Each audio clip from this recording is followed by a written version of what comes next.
Ek het graad 1, kwartaal 1 gekies op bladsy 40 van die KABV om hierdie les bymekaar te stel. Dit is my eerste stasie. By die eerste stasie gaan die leerders my handgemaakte telstokkies gebruik en oor die voorwerp bespring. Dit help die leerders om vorentoe, agtertoe, links en regs oor te spring.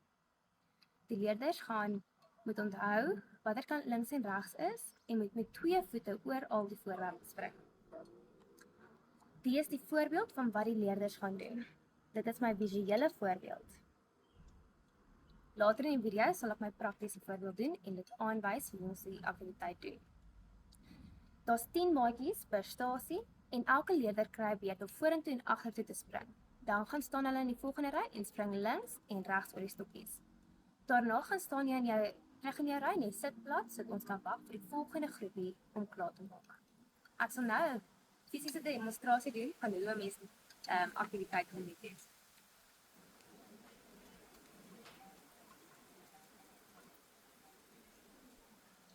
Eerste gaan die leerders oor die stokkie vorentoe. Dan agtertoe. Dan kan die leerder kant toe beweeg en die volgende leerder kan so begin. Dan kan die leerder regs oorspring en links oorspring. Dan kan die leerder weer in hulle ry kom staan en sit en wag vir die volgende stasie om klaar te maak en vir die onderwyser om hulle groepe te skuif.